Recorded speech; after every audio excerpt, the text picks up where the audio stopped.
Sabemos, hermanos, que mira, hemos estado llevando una secuencia, ¿verdad? Ya por varias semanas.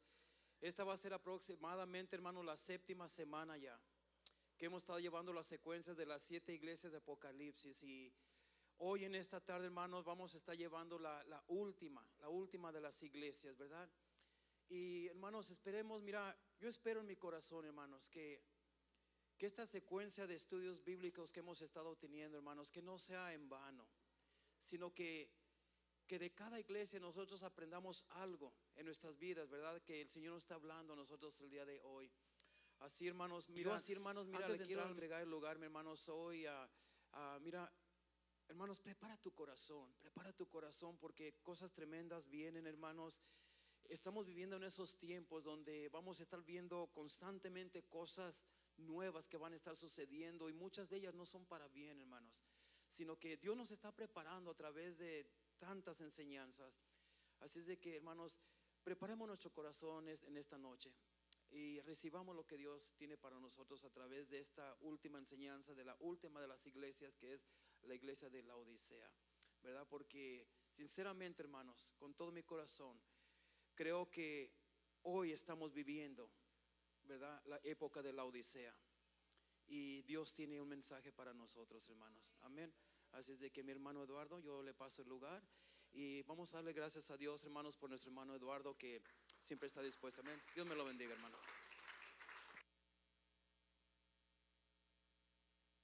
Gloria a Dios.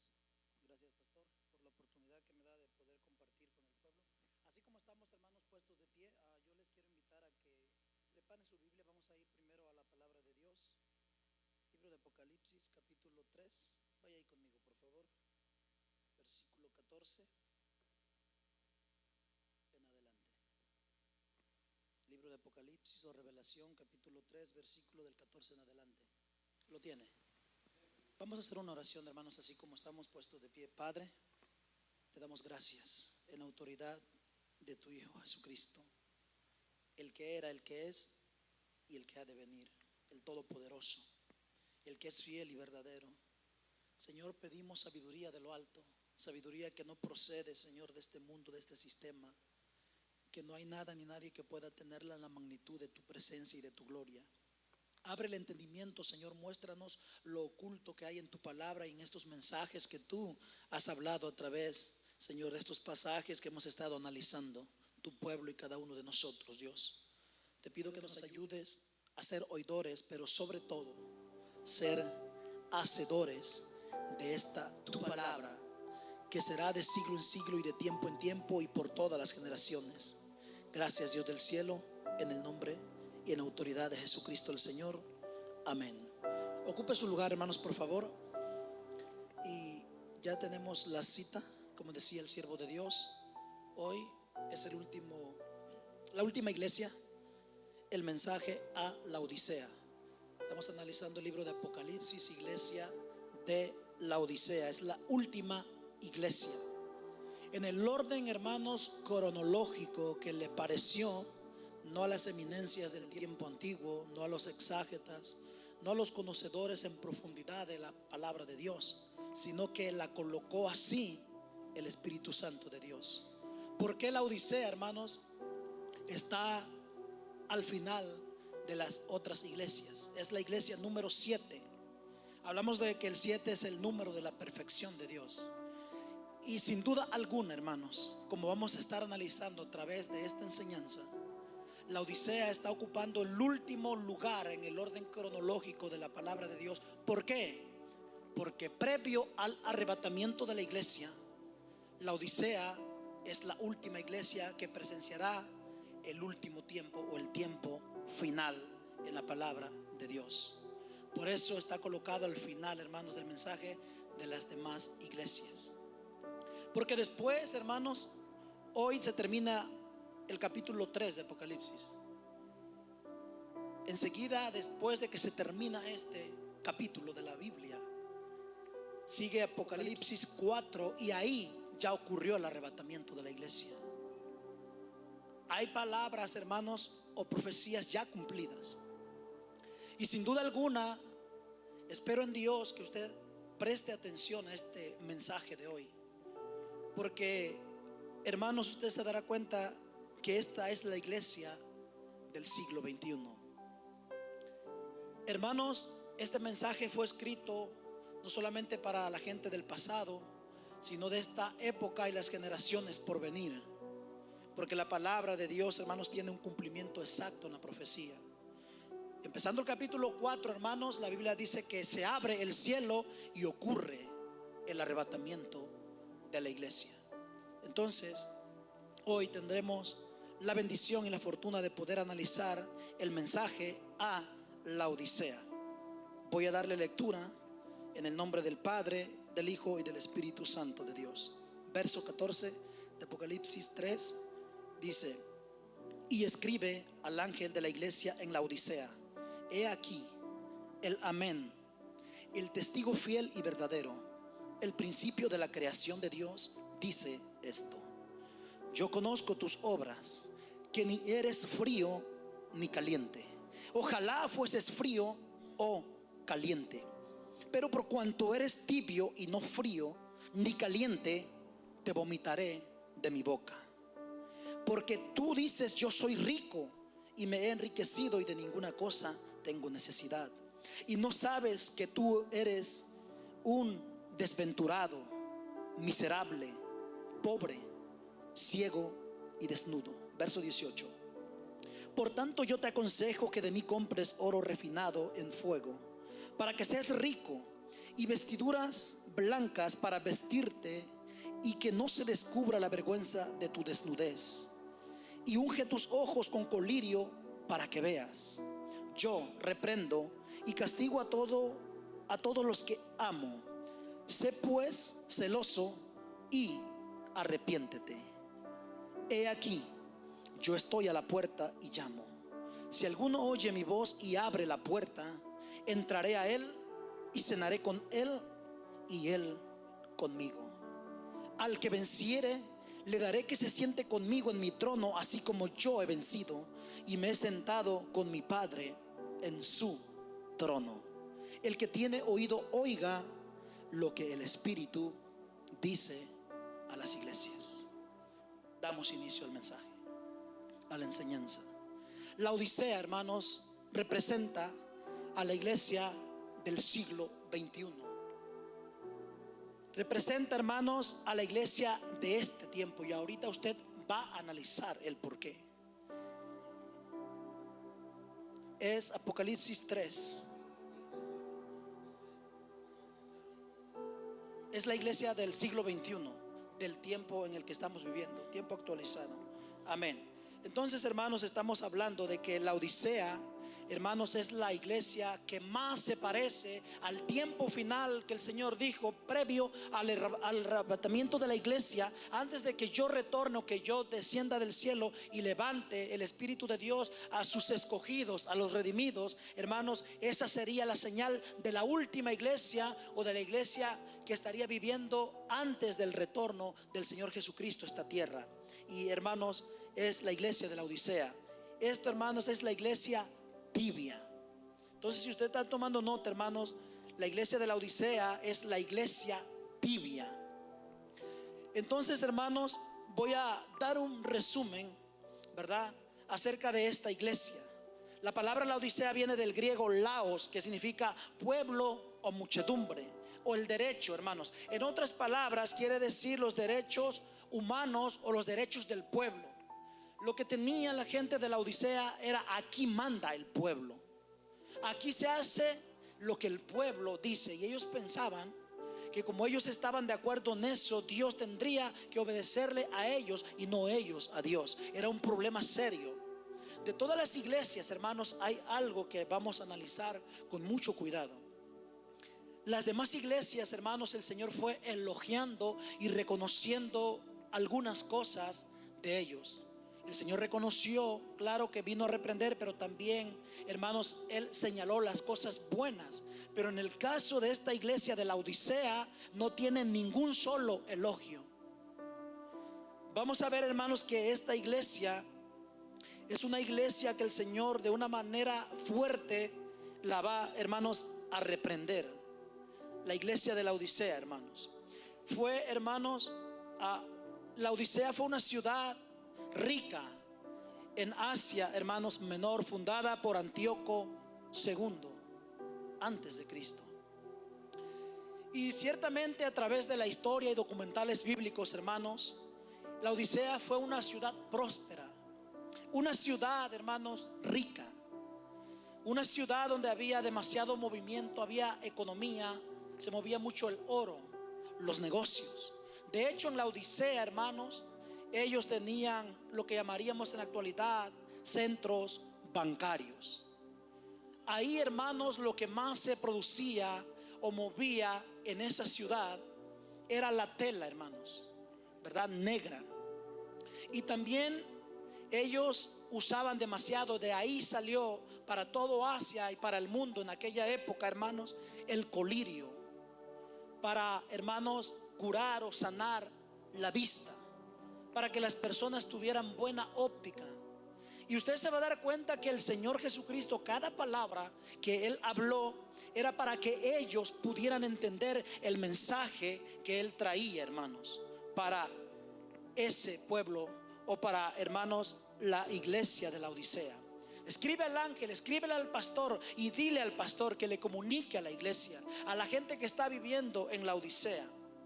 El Señor, hermanos, en el 14 dice: escribe al ángel de la iglesia, he aquí el testigo fiel y verdadero. Fíjese, hermanos, dice: he aquí el amén. Y vamos a ver, hermanos, que el Señor Jesucristo, cuando habla el amén, en otras, hermanos, se presentó de diferentes maneras, como usted ha mirado a través de las otras iglesias. Pero, hermanos, aquí el Señor dice el amén. Hermanos, tiene una connotación profunda la palabra amén.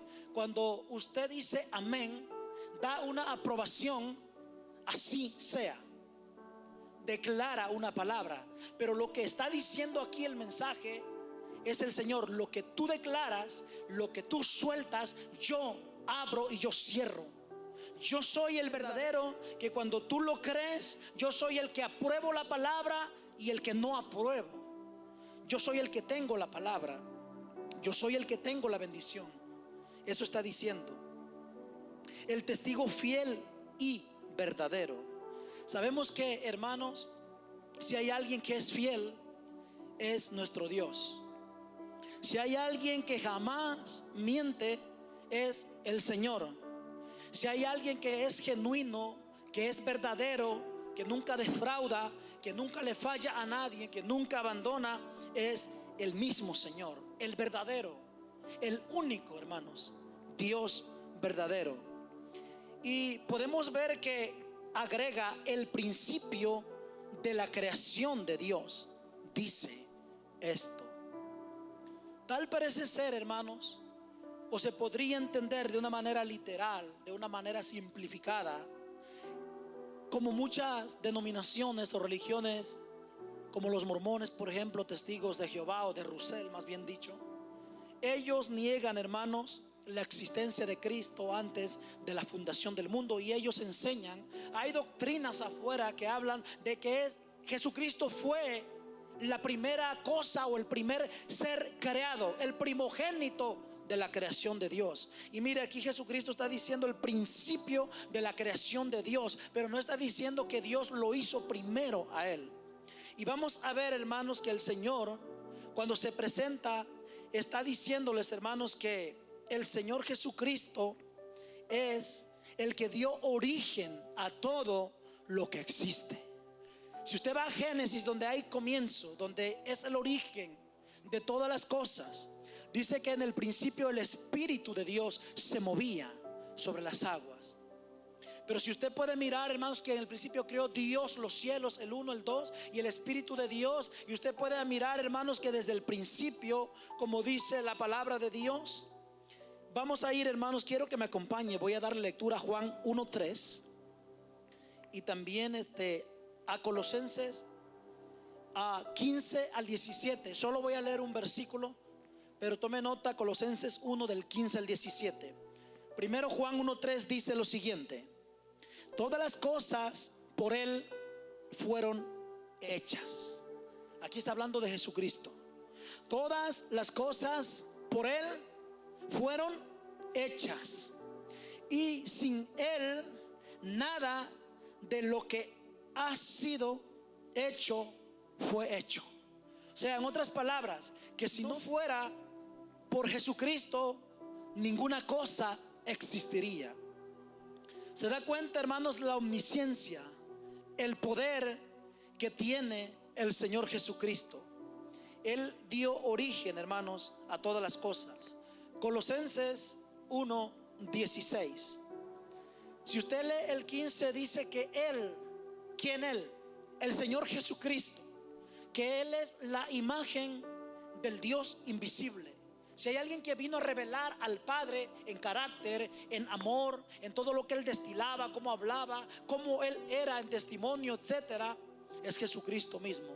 Vino, hermanos, a presentar que hay un Padre, que hay un Dios. Y sin embargo, hermanos, la Biblia dice que Jesucristo es la imagen del Dios invisible. Él le encarnó, hermanos, Jesucristo al Padre. Y dice el 1:16 de Jesucristo: porque en Él, está conmigo, Colosenses 1:16, estamos ahí. Porque en Él fueron creadas todas las cosas, no algunas, todas las cosas, las que hay en los cielos y las que hay en la tierra, visibles e invisibles, sean tronos, sean dominios, sean principados, sean potestades. Todo fue creado por medio de Él y para Él. Todo, hermanos. El mundo visible, Él lo hizo. El mundo invisible, Él lo hizo. Lo que es espacio, tiempo y materia, Él lo creó. Lo que no se puede ver, también Él lo creó. Y cuando la Biblia habla, hermanos, de que sean tronos, está hablando de los seres y los rangos, hermanos. Y está hablando también de los gobiernos del mundo, pero en este pasaje está hablando de los seres celestiales, llamados tronos, los ufanim.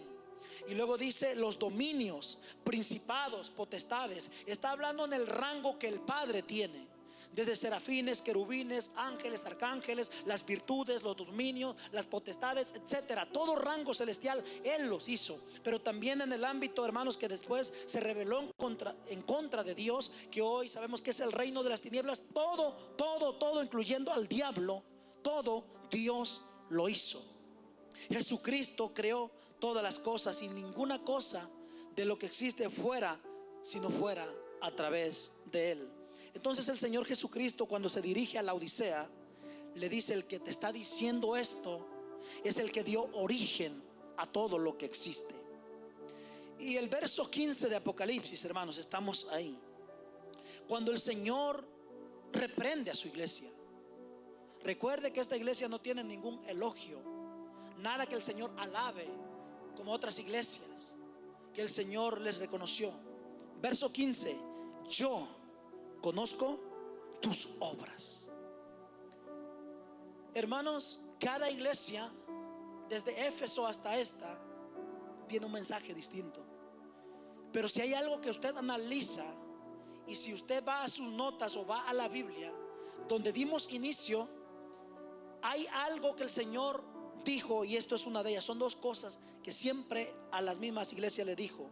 Por ejemplo, a Éfeso le dijo: yo conozco tus obras. A la iglesia siguiente: yo conozco tus obras. Y a esta iglesia final le dice el Señor: yo conozco tus obras. A todas las iglesias no hay ninguna que el Señor no les haya dicho: yo conozco tus obras. Quiere decir que no se te olvide que yo te estoy observando, que de la óptica de Dios o de la vista de Dios no hay nada oculto.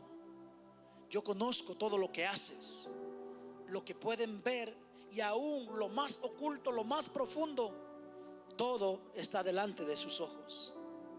Entonces, hermanos, esta palabra el Señor se las dio a todas las iglesias. Yo conozco tus obras, para que sepan quién es, hermanos. Es el omnisciente, el que todo lo ve, el que es capaz de estar, hermanos, omnipresente en todas partes. No hay lugar remoto, hermanos, en el multiverso, porque fuera de la Vía Láctea, del sistema En la Milky Way donde nosotros nos encontramos, hermanos, en este sistema Dios lo observa todo. Pero en el multiverso entero, hermanos, todo lo que existe, Dios lo creó y Dios conoce todo. No hay nada oculto delante de Él porque Él lo hizo.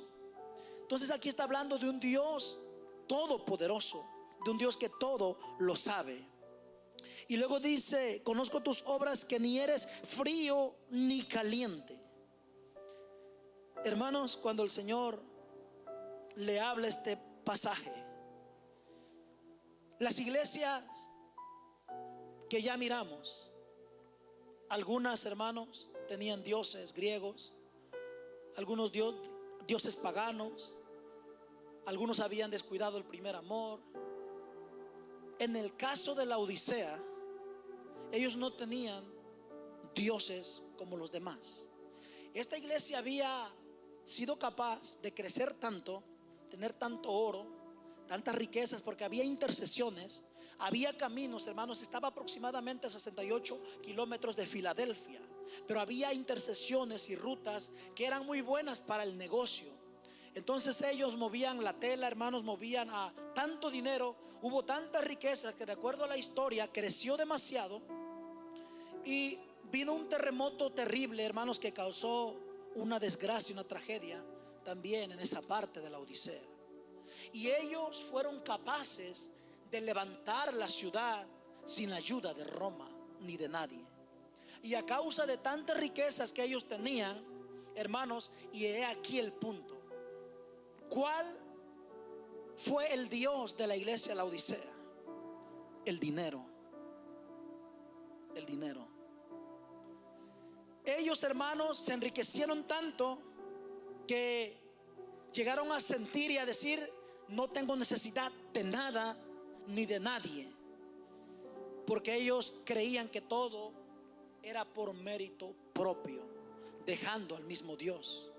Y usted se va a dar cuenta aquí, hermanos, que era una iglesia que creía que estaba bien, pero estaba mal. Usted se va a dar cuenta que el Señor, como Apocalipsis 3:20, el Señor está afuera, no estaba adentro. Hay iglesia hoy en día, o la iglesia de este tiempo, mucha gente cree que tiene a Jesús en su corazón, en su vida. Pero el Señor, como a esta iglesia, le dice: he aquí el amén, el que aprueba, el que da, hermanos, origen a las cosas, el principio. ¿Sabe qué le está diciendo? Aquel que hizo todas las cosas es el que te puede cambiar la vida y tú puedes comenzar de nuevo. El Señor estaba a la puerta llamando. Y en el caso de otras iglesias, hermanos, el Señor mismo admitió, como en el caso de Sardis, el Señor le dijo: tú eres rico. El Señor lo dijo. Pero en el caso de la Odisea, el Señor le dice: tú te crees que eres rico, pero eres miserable, eres pobre, desventurado, un desnudo, un ciego. ¿Se da cuenta la situación de una persona que está ciega? No sabe a dónde va. Una persona que está ciega no sabe para dónde correr.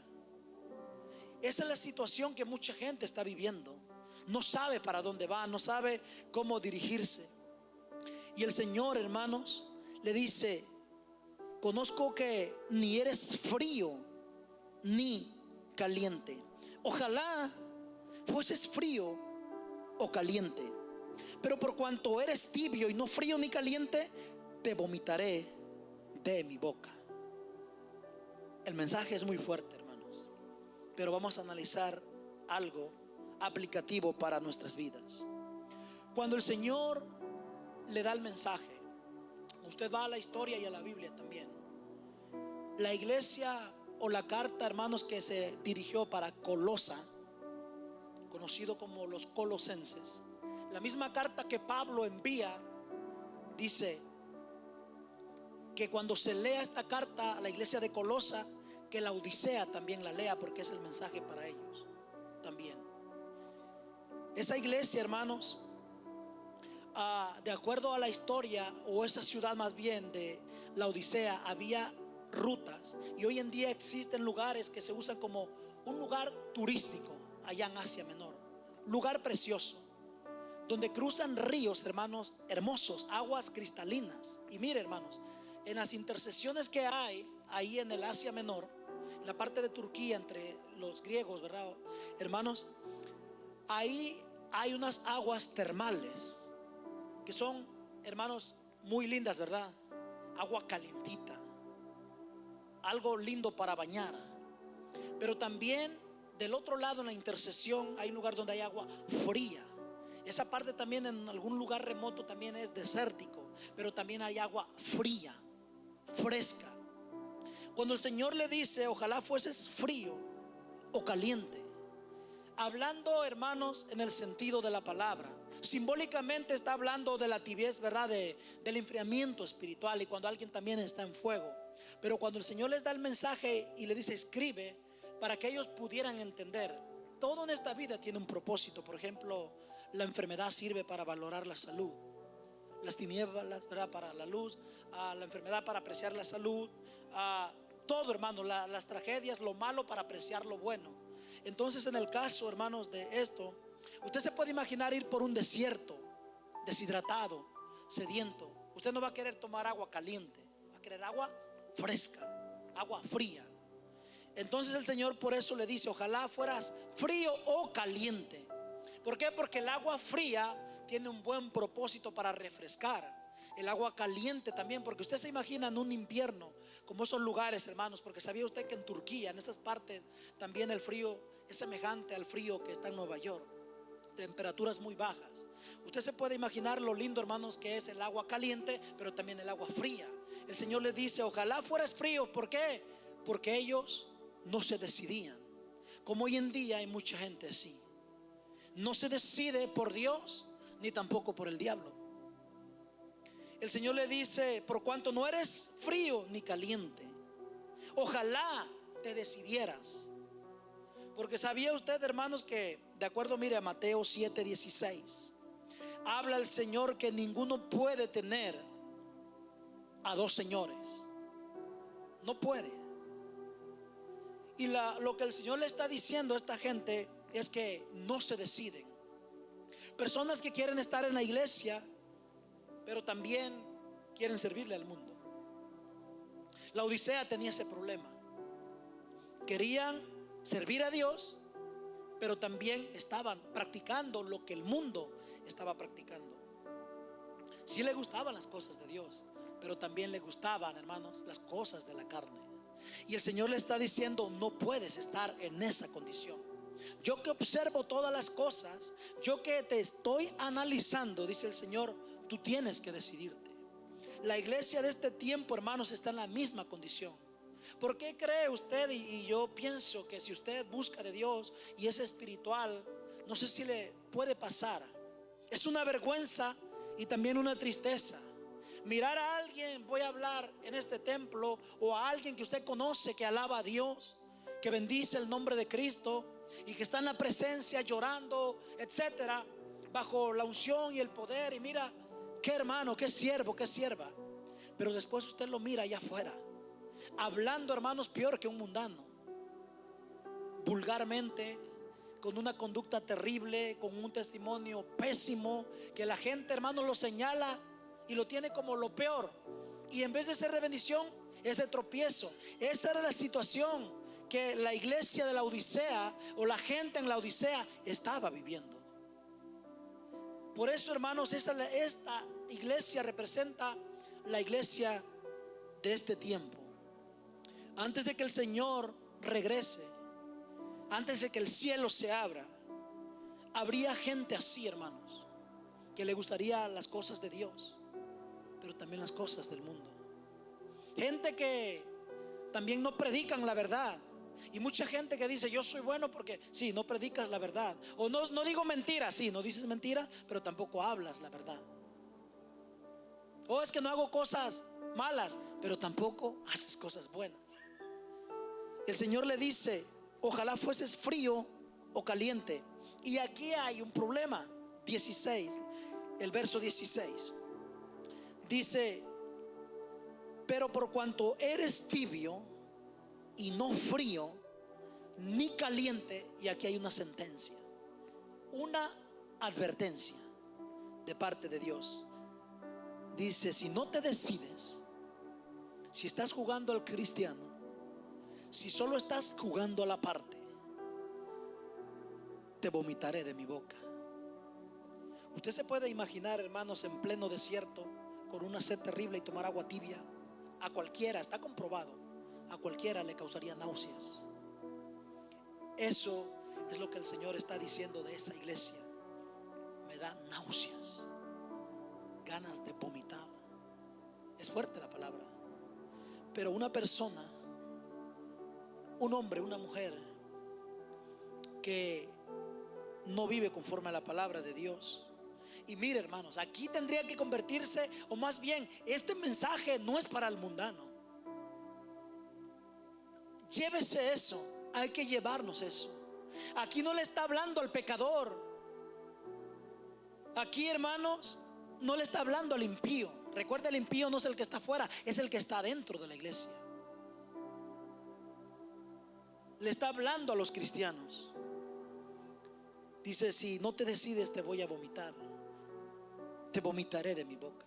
Es una sentencia que si no acuden inmediatamente, dice el Señor, te voy a desechar de mí. Israel, ¿qué del pueblo de Israel?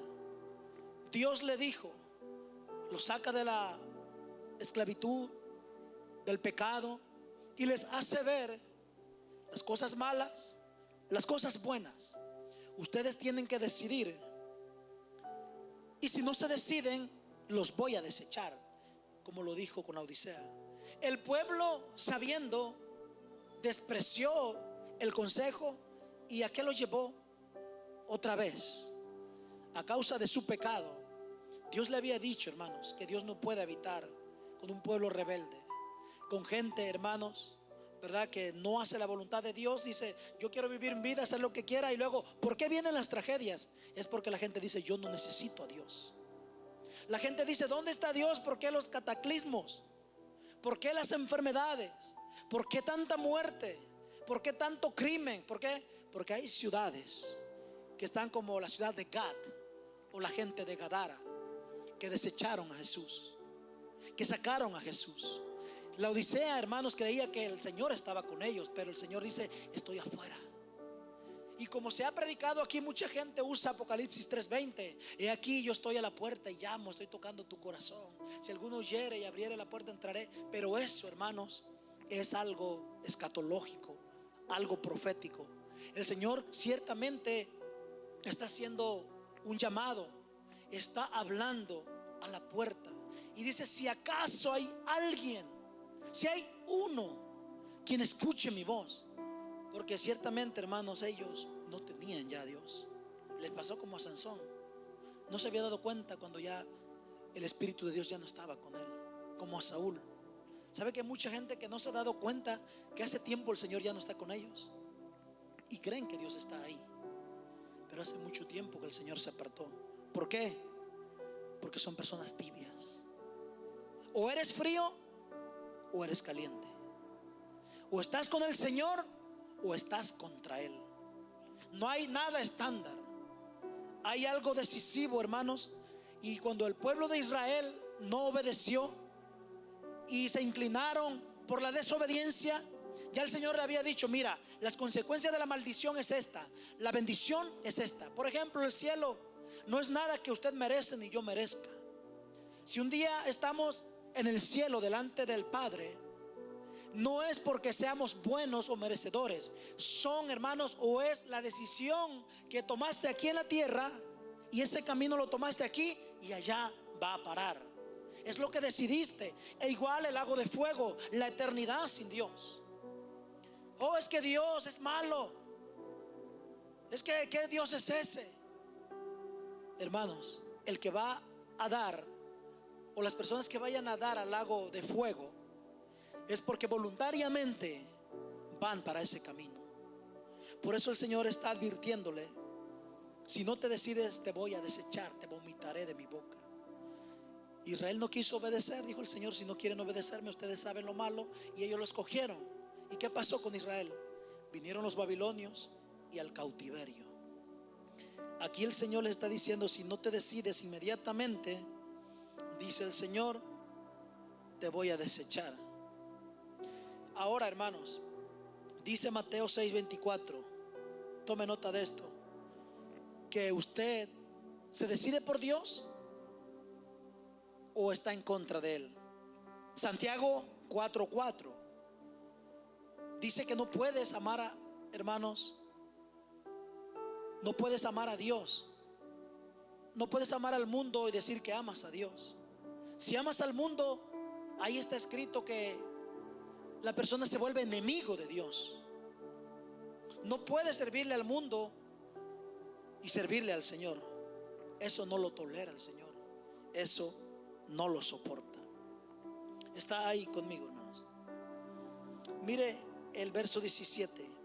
Porque tú dices, y he aquí, hermanos, ese es el problema. Tú lo dices, no el Señor. Qué importante es cuando el Señor habla al orgullo, al ego, al yo. Tú dices, yo soy rico y me he enriquecido y de ninguna cosa tengo necesidad. Tanto fue el orgullo, tanta fue la arrogancia de la gente en la Odisea, que ellos creían que lo tenían todo. Su Dios era el dinero. Y el dinero no es malo, es malo el amor al dinero. Es la raíz de todos los males. Dios no está en contra de que usted tenga dinero, pero sí cuando hay más amor al dinero. Su Dios de ellos, hermanos, era el dinero. Hoy en día hay mucha gente que ama más el dinero que a Dios. Tiene tiempo, hermanos, para ganar dinero, dinero y dinero, pero no hay nada de las 24 horas que Dios le dio. No hay, hermanos, ni siquiera 2-3 horas al día, y es mucho. Cuando hablamos 10 minutos, ni siquiera dale 10 minutos. Wow. 24 horas nos da el Señor al día. Y de esas 24, hermanos, la gente se olvida de Dios. Ellos, hermanos, se habían enriquecido tanto y literalmente sí tenían dinero, pero hay algo que el Señor no aprobó de ellos. Las riquezas de este mundo van a pasar. Se va a ir, se va a desintegrar, se va a desvanecer. Dice el Señor, tú eres una iglesia rica, pero eres una iglesia pobre para mí. Tanto era, hermanos, que llegaron a decir, no tengo necesidad de ninguna cosa, ni de Dios mismo, hermanos. No necesitamos a Dios. Hoy en día hay mucha gente que piensa igual. Hay mucha gente que dice el dinero es lo que mueve todo. Muchos multimillonarios y la ciencia misma ha dicho que no necesitan a Dios, que con su tecnología, con su dinero, con sus riquezas, ellos no tienen necesidad de Dios. Pero dice el Señor, y no sabes que tú eres un desventurado. ¿Se da cuenta, hermanos? Un infeliz, una persona que aparentemente es feliz, pero ¿cuánto tiempo durará la felicidad? 70 años, 80. Si vive 100 es un milagro. 60, 50 y aquellos que pierden la vida y se fueron de 30 años, no sé, jóvenes, niños, porque la muerte viene sin respetar edades. Y una persona que despreció la salvación y el único que te puede salvar es una persona infeliz. Dice desventurado, miserable. O sea que aparentemente, hermano, hay gente que tiene millones, le puede sobrar el dinero, pero si no tienen a Cristo, están en una miseria, en una ruina total. Por eso le dice el Señor, pobre, ciego y desnudo. ¿Se da cuenta? Pobre porque sin Él no tienes nada. Ciego porque no pueden ver la dimensión de Dios ni comprender las cosas del Espíritu. Pueden ser educados, eminencias, lenguas de oros, preparados, abogados, presidentes, etcétera. Pero hermanos, si no tienen a Cristo, son pobres, son ciegos. Y añade algo el Señor, desnudo. Sobre la desnudez, hermanos, hoy en día se promueve con el pecado. El diablo, que es el padre de la mentira, ha venido sensualizando todo, hermano, sexualizando todo, perdón. Y quiero decirle algo acerca de eso. Hoy en día hay marchas. Es una realidad que vive este mundo en este siglo, que si usted le platica a su antepasado, a su bisabuelo, a su abuelo o así, hermanos, no se miraba lo que hoy en día ya se está viendo, el desnudo total. Hay calles, por ejemplo, en San Francisco, en Las Vegas o en diferentes partes, también de México, etcétera, de lugares donde hay playas nudistas. Y la gente lo mira como algo natural, como algo normal. Mientras se promueve la desnudez, Dios dice que Él está en contra de eso. Dios le dice que más le vale que busquen de Dios para tapar su vergüenza. Así se refiere la Biblia. Ese fue el problema que tuvo, hermanos, Adán y Eva. Cuando ellos pecaron y deshonraron, desobedecieron a Dios, hermanos, dice la palabra de Dios que cuando ellos se dieron cuenta, se les abrió la óptica, los ojos, se dieron cuenta que estaban desnudos y se trataron de cubrir, hermanos, con hojas. Y ahí se llevó el primer sacrificio en el mundo, la primera muerte. Un inocente tuvo que morir. ¿Sabía usted que el primer asesinato, hermanos, o el primer sacrificio antes de que Caín matara a Abel, el primer sacrificio de que algo o alguien muriera, lo hizo Dios mismo?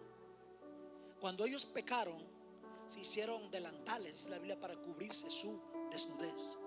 Porque cuando oyeron, hermanos, que venía el Señor, quisieron taparse como si Dios no los conociera. Si mucha gente, me estoy escondiendo donde no me miren los pastores, los hermanos, ¿no? Se me olvida que el mero nos está observando. Lugares bien escondidos y remotos, aquí nadie, algunos hasta madrugan, ¿verdad? Sin saber que, hermanos, en el cielo una pantalla, un filme gigante de parte de Dios y los ángeles como testigos mirando. Y uno dice, nadie me está viendo. Y ellos quisieron tapar su desnudez, y dice la Biblia que entonces Dios sacrificó un animal y les hizo piel, ¿verdad? Les hizo vestidura con la piel del animal. Y eso viene simbolizando lo que hizo Cristo. El mundo estaba perdido en la desnudez, en la miseria, en la vergüenza. Pero cuando Cristo va al Calvario, Él fue el Cordero de Dios, que Dios, hermanos, lo sacrificó para que por medio de su sacrificio usted y yo tengamos redención y seamos cubiertos de nuestra miseria, del pecado y todo lo que connota, hermanos, la separación entre el pecado y Dios. Y mire, hermanos, lo que dice el verso 18. Por tanto, yo te aconsejo que de mí compres oro refinado en fuego. Cuando la palabra, hermanos, del Señor habla, yo te aconsejo. Y usted puede mirar, pero ¿por qué la palabra del Señor? El Señor le dice que de mí compres oro refinado. Es que, hermanos, el Señor les está hablando en un lenguaje que ellos podían comprender. Que de mí compres oro refinado en fuego para que seas rico. O sea, tú dices que eres rico, pero no eres rico. Compra oro refinado. Pero esa compra que Dios le está diciendo a la Odisea es lo que le dice al mundo: que de mí compres oro refinado. Vaya conmigo a Isaías 55:1 y vamos a entender cómo el Señor está hablando de la compra que uno debe de hacer. Isaías 55:1. El oro, hermanos, representa la gloria de Dios. Tipifica eso, y el fuego, la presencia y la gloria y la esencia de lo que es Dios. Pero dice que de mí compres. Entonces, si fuera de una manera literal, los narcotraficantes, los multimillonarios podrían con su dinero comprar el cielo. La Biblia no está hablando de eso. Mire lo que dice Isaías. Recuerde que la Odisea era una iglesia que movía mucho el dinero. Había negocios. Isaías 55:1, está conmigo. A todos los sedientos, venid, léalo conmigo, ¿qué dice? Venid a las aguas. Y a los que no tienen dinero, ¿qué dice? Venid, comprad y comed. Venid, comprad sin dinero y sin precio vino y leche. ¿Se da cuenta? Todo en el ámbito espiritual. Se imagina si, hermanos, solamente los ricos tuvieran acceso. Lo que está diciendo el Señor, en otras palabras: yo acepto al rico, pero también yo acepto a los pobres. A los que no tienen dinero, vengan gratuitamente y tomen del agua de la vida. Cuando el Señor les está hablando, hermanos, de que coman, de que beban, de que agarren, hermanos, sin dinero y sin, ¿verdad?, sin precio, vino y leche.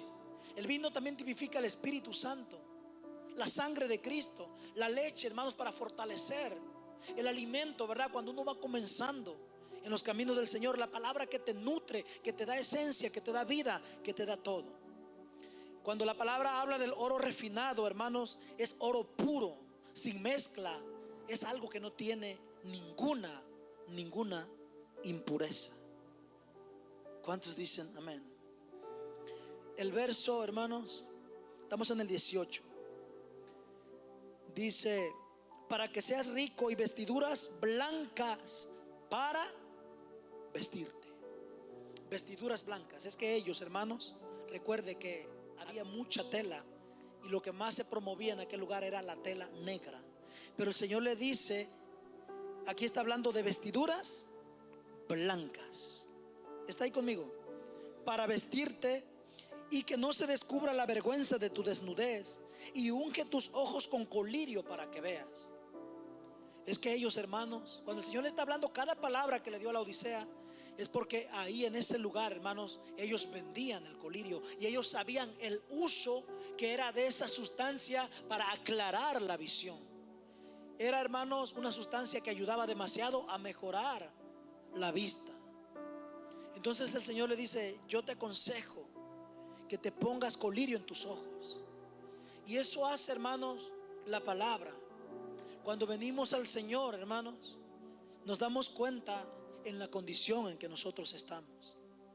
Y el Señor nos está diciendo que si buscamos de su presencia, de su palabra, de su gloria, la óptica se va a limpiar.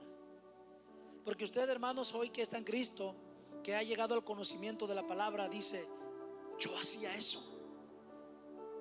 Muchos se sienten orgullosos y otros dicen: qué vergüenza, ¿no? Haciendo el ridículo y haciendo esto, tomando, drogándose y haciendo tantas cosas. Y ahora puede ver: wow, estaba en una condición, estaba ciego. Por eso el Señor le está diciendo: para que veas. Y eso es lo que hace la palabra, hermanos. Y cuando habla de las vestiduras blancas, hermanos, esa es la vestidura que el Señor le va a dar a aquellos que se esfuerzan, aquellos, hermanos, que buscan del Señor día a día. El 19: yo reprendo y castigo a todos los que amo. Hay gente, hermanos, que dice: no, Dios es un Dios de amor. Dios es un Dios que no castiga a nadie. Él es tan bueno que yo no estoy de acuerdo, como hicieron los de la traducción del Nuevo Mundo de las Sagradas Escrituras, hermanos, que ellos dicen: no hay infierno. No, porque fuera un Dios frívolo si hubiera infierno. Pero como Dios es amor y Dios no castiga, eso no es cierto. Eso lo inventaron los cristianos evangélicos. Pero mire lo que dice aquí la palabra del Señor. El 19: yo reprendo y castigo a todos los que amo. Proverbios 3:12: porque Jehová al que ama castiga, como el padre al hijo a quien quiere. Si tú no corriges a tu hijo, no lo amas. Hebreos 12 del 5 al 11. Les doy un resumen, no voy a leer todo, hermanos, tomen nota porque son muchos versículos. Pero en Hebreos 12 del 5 al 11 dice: hijo mío, no menosprecies o no hagas a un lado la disciplina del Señor, porque Él al que ama lo corrige. ¿Cómo lo va a corregir? Primero por su siervo, por la palabra, por la prédica. Y si no entendemos, va a venir el siervo, los pastores, algún líder te va a decir: mira, hermanito, hermanita, usted está mal en esta área. Y si usted no entiende, se enoja con el pastor, los pastores, con el liderazgo, el Señor dice: ok, ahora viene el embarazo mío. Y a mucha gente le gusta la mala vida. Hay gente, hermanos, que se espera y dice: ¿por qué? Pastor, ¿por qué? Bueno, es que el Señor nos habla y nos habla, y como no entendemos y viene la vara, dice el Señor: es porque te amo. Proverbios, en la cita que les di, 3:12: el padre que ama corrige a su hijo. Y Dios, como nos ama, como dice el verso 19: yo reprendo y castigo a todos los que amo. Se da cuenta que es un Dios de amor, y por eso, por amor. Porque si fuera por juicio, más bien por justicia, seríamos fulminados. ¿Sabía usted? Y Él es tan justo que Él fulminaría al mundo, a todo ser, sin escaparse ninguno, hermanos. Todos desatomizados, desintegrados, desechados de la gloria de Dios. Pero Él lo hizo por amor, y por amor nos reprende. Y luego dice: sé pues celoso y arrepiéntete. O sea, dale la vuelta al mundo. Desprecia lo que Dios desprecia.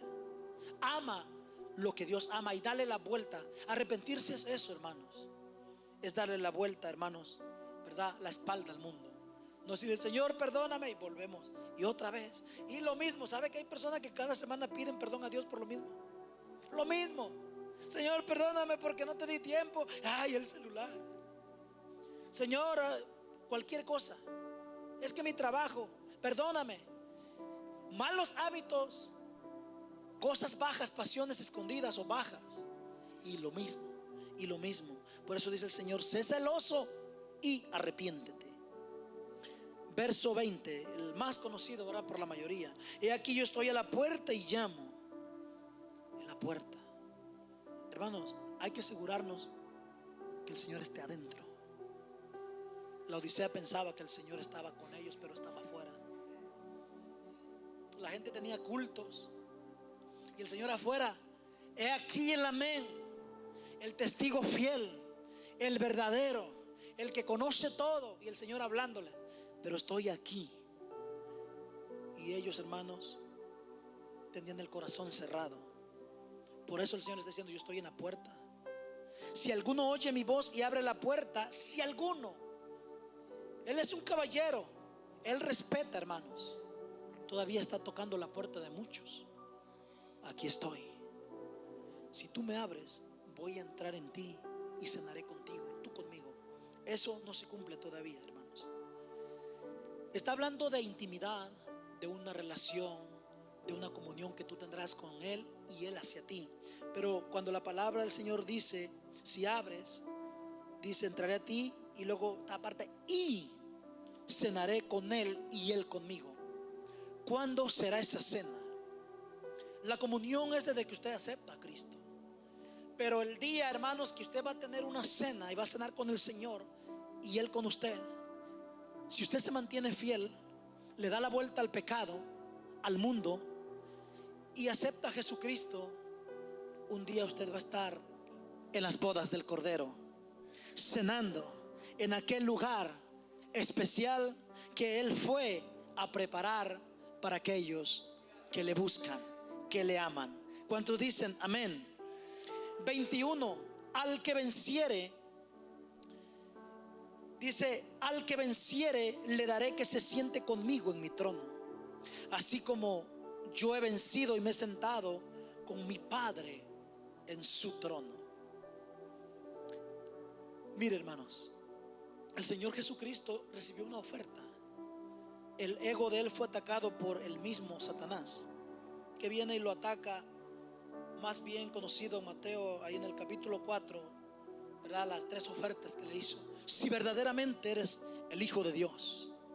El diablo empieza: haz que estas piedras, usted conoce, no voy a mencionar eso, pero la última oferta que el diablo le hace en un lugar remoto, alto, donde a la óptica de Jesús se le fue presentado muy de cerca en algo tridimensional. Todos, no la parte del Medio Oriente, todos los continentes, como si el Señor, hermanos, Él lo tenía todo mirando ahí. Todos los reinos, incluyendo sus habitantes, la gloria del mundo, todo. El diablo le dijo: todo esto me ha sido entregado. Si tú te postras ante mí y me adoras, te voy a dar toda esta gloria. Y fue cuando Jesús le dijo: apártate, Satanás. Él rechazó su oferta. Claro que Jesús es el dueño, hermanos, del universo entero. Pero dése cuenta de algo, hermanos, en una magnitud, en algo tan especial. Gracias, hermana Leti. De algo tan especial que el Señor, hermanos, hace, que Él le dice: solamente a Dios adorarás. El Señor venció el pecado. El Señor venció al mismo diablo, al inframundo, a todo el reino de las tinieblas. Venció a la misma muerte, y siendo 100% humano, como acabamos de ver estas semanas pasadas, algo que se celebra a nivel mundial, ¿verdad? El Señor sufrió vértigos. Él Él sentía miedo, hermanos. La cruz era horrorosa. Lo que le hicieron a Jesús le dolió, hermanos. El pericardio, el corazón, hermanos. Se le rompió la bolsa que hay en el corazón para proteger que no se mezcle la sangre con el agua. Se le explotó, hablando médicamente. Por eso dice la Biblia que sudaba gotas como de sangre. Era tanta la angustia que dicen los médicos que cuando sale la sangre es porque se ha reventado esa parte del corazón.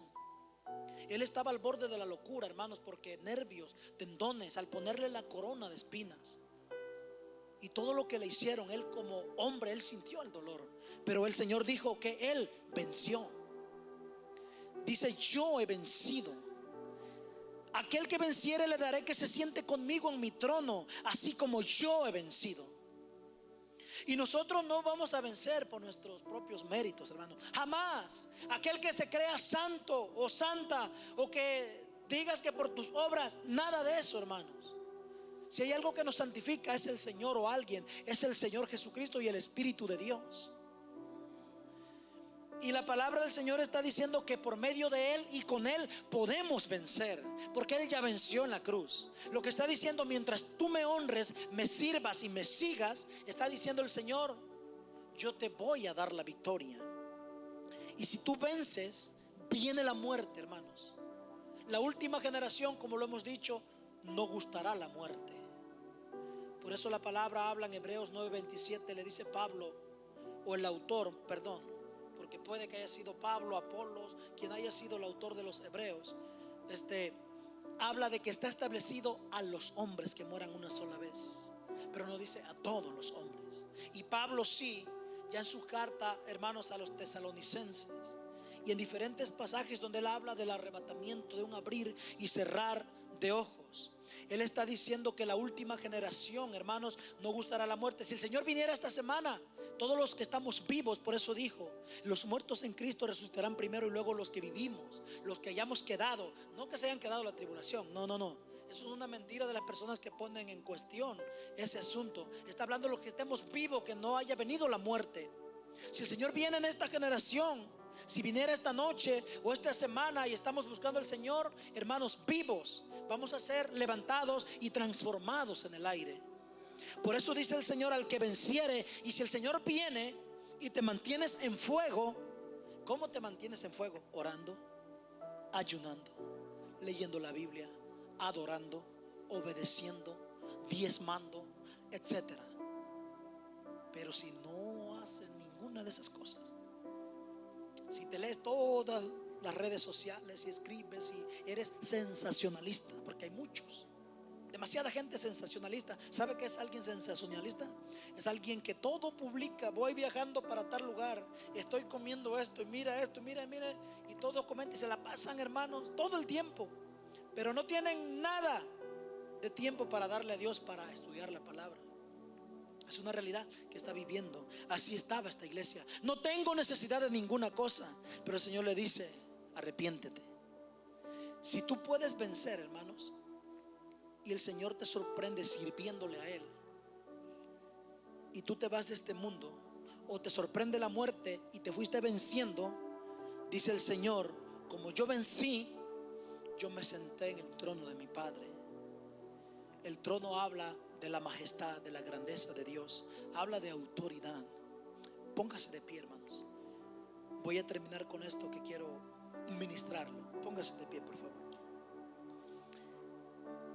Dice la palabra de Dios que Jesucristo se levantó en gloria y en victoria, y fue alzado a la vista de sus discípulos. Que antes del Pentecostés dice que había 120 los que fueron embestidos, los que recibieron el Espíritu Santo.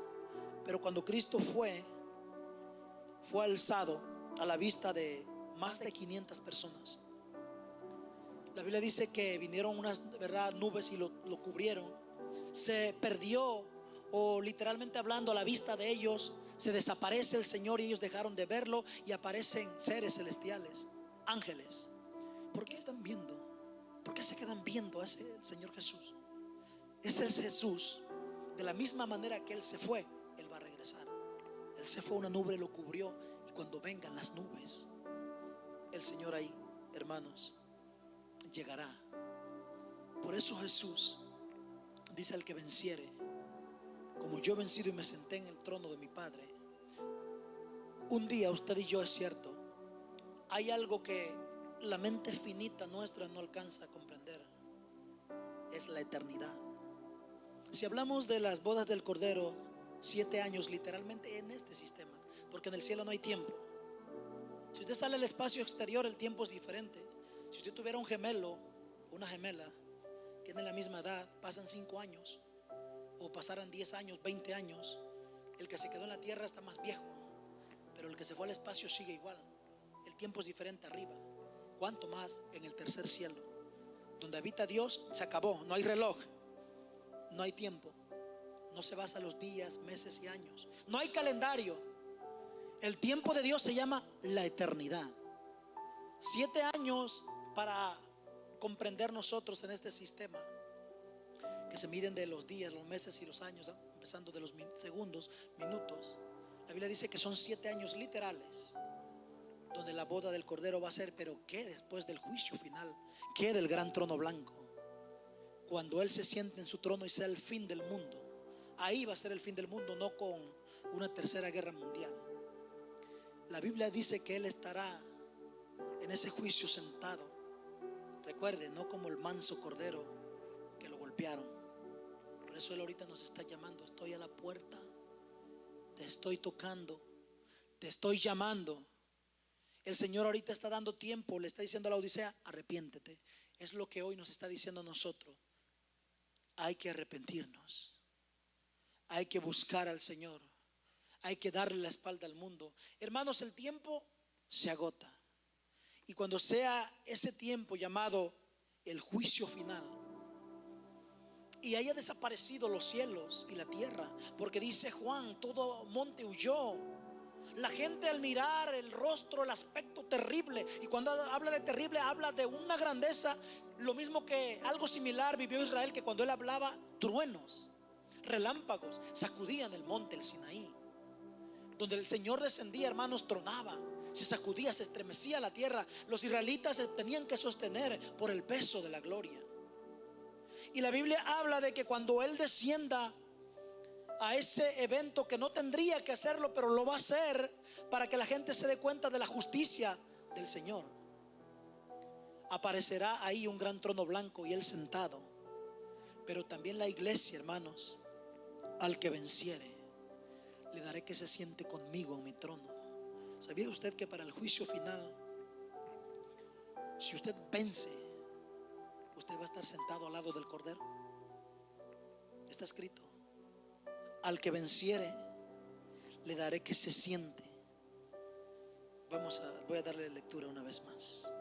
Verso 21: al que venciere, le daré que se siente conmigo en mi trono, así como yo he vencido y me he sentado con mi Padre en su trono. Está hablando de autoridad, está hablando de poder, está hablando de dominio. Pero aquellos que sean tenidos por dignos y hayan sido vencedores, usted no va a ir a juicio de condenación. Porque si el Señor se lo lleva, no tendría ninguna lógica que el Señor: ok, ahora fueron a las bodas del Cordero, ahora para acá, ustedes a la derecha, ustedes a la izquierda. Y así lo entiende la gente. Es que el Señor va a apartar. Está escrito, sí, sí está escrito, pero ¿para quién es ese juicio? Si tú venciste, dice el Señor, tú estarás ahí con el Señor. Por eso es muy importante, hermanos, que usted busque de Dios. Y el día, hermanos, que si el Señor viene o la muerte nos sorprende y un día el Señor nos levanta y estemos allá, qué lindo será que usted esté al lado del Señor. Usted quiere estar al lado izquierdo del Señor. Yo pienso que la mayoría queremos estar a un lado del Señor, a un lado de nuestro amado. El verso 22: el que tiene oído, oiga lo que el Espíritu dice a las iglesias. Nos exhorta, hermanos, a escuchar. La expresión también, el que tiene oído, lo miramos en todas las cartas. Nos está haciendo un llamado a escuchar la voz de Dios. la gente del siglo XXI, al igual que la Odisea, ya no quiere escuchar la voz de Dios. Si levantáramos un papel ahorita, es un ejemplo, voy a ilustrar algo.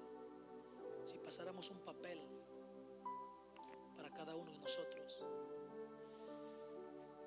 y déjame decirte, hermanos, que si se le preguntara, y sé sincero delante de Dios, y sin que pusieras tu nombre, por este lado se fuera cada papel y juntáramos mucho por este lado, y se te preguntara, y a mí también se me preguntara, ¿tú escuchas la voz de Dios? Por eso dice: el que tiene oído oiga. Si alguno oye, también el Señor habla. El que tiene comunión va a escuchar la voz, hay una conexión. Pero si fuéramos sinceros, la iglesia del siglo XXI, ¿tú has escuchado la voz de Dios? No respondas, decía una ilustración. Pero si fuéramos sinceros, la mayoría diría, como le pasó a Micaías o a Miqueas 6: nunca he escuchado a Dios, jamás, nunca lo he sentido. Algunos sí lo sentí al principio o hace tiempo, pero ahorita lo has sentido, lo has escuchado. Se comunica contigo, se comunica conmigo, está ahí. Por eso se nos hace fácil pecar. Mire, el siervo de Dios a veces ni duerme, o pocas horas. Señor, ¿qué necesita tu pueblo? El Señor trae una palabra y hay una gran indiferencia por la palabra. La gente entra, oh, sí, ¿de qué están hablando? De las 7 iglesias. Y ahorita si preguntáramos, muchos ya ni se acuerdan de las iglesias, hace 2 iglesias pasadas. Ay, no me acuerdo. Y esto es para que valoremos la palabra. Escucha. El que tiene oídos para oír, oiga lo que el Espíritu está diciendo a las iglesias. Ese es un mensaje, hermanos, muy importante y que hay que aplicarlo a nuestras vidas. Incline su rostro. Yo voy a pasar el lugar al pastor.